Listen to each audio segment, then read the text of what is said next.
రంపచోడవరం నియోజకవర్గ స్థానిక ఎమ్మెల్యే మిర్యాల శిరీషాదేవి భర్త విజయభాస్కర్ పై మాజీ ఎమ్మెల్యే నాగులపల్లి ధనలక్ష్మి తీవ్ర విమర్శలు చేశారు.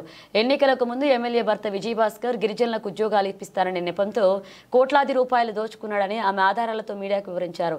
సాధారణ అంగన్వాడీ టీచర్కి గెలిచిన 6 నెలల్లోనే కోట్లాది రూపాయల ఆస్తు లగ్జరీ కార్లు ఎలా సాధ్యమంటూ ఆమె ప్రశ్నించారు.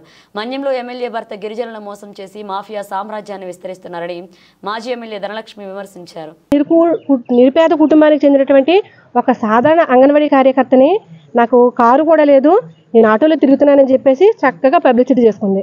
మళ్ళీ ఈవిడే 10 రోజుల తర్వాత వేరే ఇంటర్వ్యూలో నేను అంగన్వాడీ టీచర్గానే ఉండగానే నా జీతంతో ఈఎంఐలు కట్టుకుని నేను కారు కొనుక్కున్నాను అని చెప్పేసి చెప్తుంది.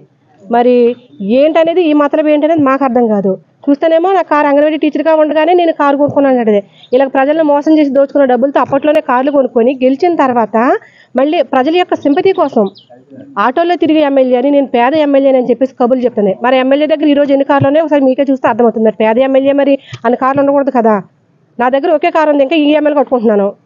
నేను గెలిచినప్పుడు కొనుక్కున్న కారు మరి అన్ని కార్లు ఎలా కొన్నది ఏంటి, మరి ఎంత పేద ఎమ్మెల్యే ఏంటనేది సాధన అయితే ఏదైతే మండల అధ్యక్షుడు ఆరోపణ చేసినటువంటి ఏతనే గతంలో విజయభాస్కర్ ఇది 2023లో 24లో మెసేజ్ అనమాట. అంటే 23లో అలాగే 2019 ఆ సమయంలో చాలామంది గిరిజన యువతలకు ఉద్యోగాలు ఇప్పిస్తానని చెప్పేసి ఒక్కొక్కరి దగ్గర నుంచి లక్షల రూపాయలు తీసుకొని వాళ్ళందరినీ కూడా మోసం చేస్తే వాళ్ళు మా డబ్బులు ఎప్పుడు ఇస్తామని చెప్పేసి అతనితో చేసినటువంటి చాటింగు ఈరోజు మనం చూసుకున్నట్లే ఇదిగో ప్రింట్లు కూడా మీకు ఇస్తాము.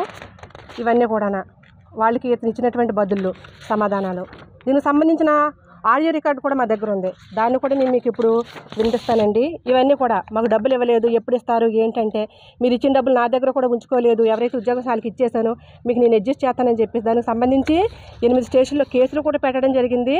కొంతమందితో 10 లక్షలు తీసుకున్న వాళ్ళకి 2 లక్షలు లక్ష అలా ఇచ్చి సెటిల్మెంట్ కూడా చేసుకోవడం జరిగింది. ఇంకా వివాదం నడుస్తూనే ఉంది.